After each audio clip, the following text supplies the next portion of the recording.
Bismillahirrahmanirrahim. Assalamualaikum warahmatullahi wabarakatuh. Perkenalkan, nama saya Jumiati, nomor stambuk F2019 01108.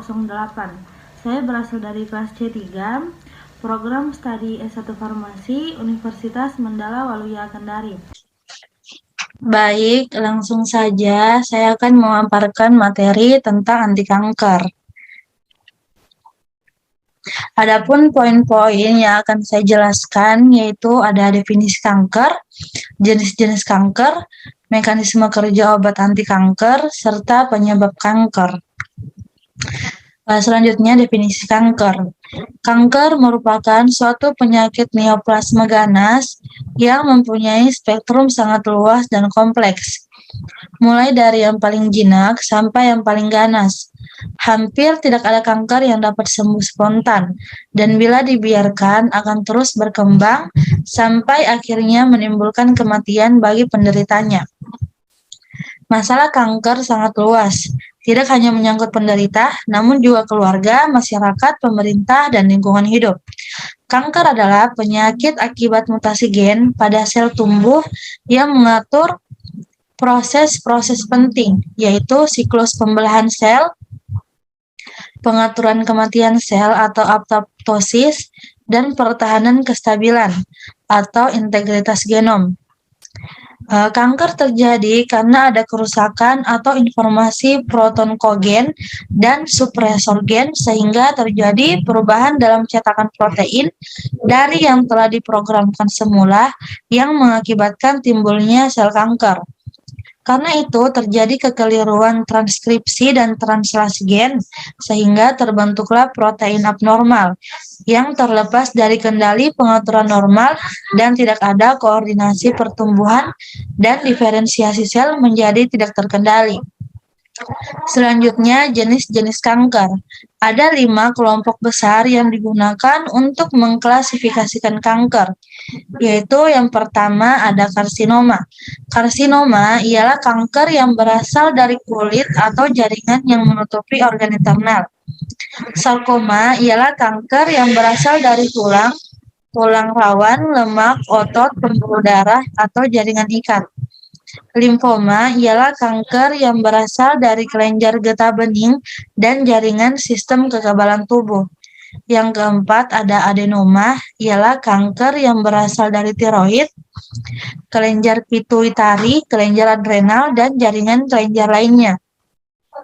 Yang kelima ada leukemia, ialah kanker yang berasal dari jaringan pembentuk darah seperti sumsum tulang dan sering menumpuk dalam aliran darah. Selanjutnya, mekanisme kerja obat anti kanker. Berdasarkan mekanisme kerjanya, obat-obatan anti kanker pada umumnya dibagi dalam beberapa golongan. Salah satunya itu ada agen pengalkilasi. Senyawa-senyawa pengalkil bekerja dengan menambahkan suatu gugus alkil pada DNA. Semua obat ini memasukkan gugus alkil ke dalam sisi nukleofilik dengan ikatan kovalen. Terdapat banyak tempat alkilasi, tetapi tingkat-tingkat alkilasi DNA berkorelasi dengan sitotoksitas obat. Obat-obat ini tidak spesifik siklus. Obat-obat ini cenderung menyebabkan nekrosis dan kerusakan jaringan lokal.